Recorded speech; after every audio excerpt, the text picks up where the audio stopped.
Hi folks, Matt Easton here, Scholar Gladiatoria. So a fairly simple little point, this should be a fairly small video, but simply talking about these very curved or relatively curved types of daggers, and these are famously from the Middle East and parts of Asia.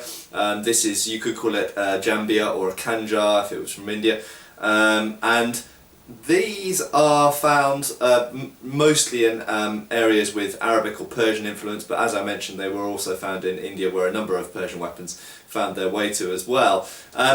Now this type of curved dagger, as far as we can tell from descriptive accounts and modern cultural oral tradition, and in fact pictures, art as well, were predominantly used point downwards, like that, pretty much like a medieval dagger is shown in most medieval treatises, or point upwards like that, if thrust from below.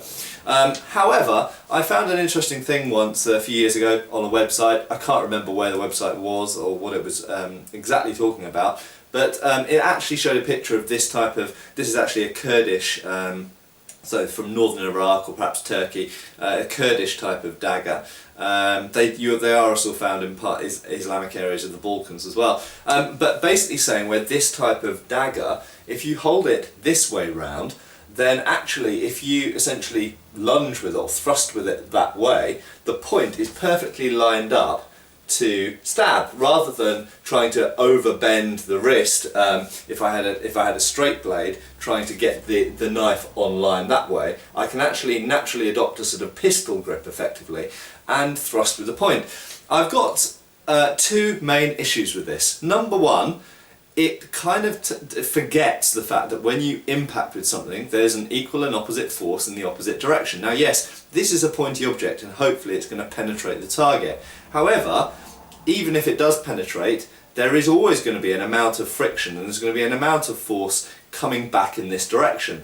And the problem with a curved blade and a thrust is always that as soon as you impact with the target, it will start trying to divert the back end of the weapon like that. Okay, so if I'm stabbing like this, I'm never going to get a very good impact. A straight blade will always penetrate better because the force is in a straight line, and if I can get that straight line in line with my arm as well, so something like a small sword or rapier delivering a thrust will always have the greatest amount of penetration. Now, like, amount of penetration, as I've said in other videos, is not everything. It's not the be all and end all. So yeah, I mean, if the knife goes in less, it might still go in enough to do what you want it to do. However, my fundamental problem is that I think that this is going to lead to very weak stabs if I'm trying to stab this way. The second big problem I have with it is there's no, as far as I can tell, there's no evidence for these type of daggers ever being used in that way. Quite simply, as I mentioned, the descriptive accounts, the modern traditions in the cultures that use these and still carry these as dress items, and in fact the pictorial evidence, both from European pictures showing these in use and photographs in fact, and also the art from these areas where these were carried, as I mentioned, show these being used like that, and notice that the curve goes in a line with the arc of the stab, or like that. Okay, aimed at any part of the body, but essentially in the conventional way of either point up or point down. I haven't yet found any evidence for them being used like this. However, and this is where I throw it out to you guys, if you know of any evidence, historically or in any other kind of martially valid scenario, of thrusts being given this way round, with the curve going that way but the blade held above the hand, then please share it with me and I'd be really interested to find out more. There we go guys, cheers.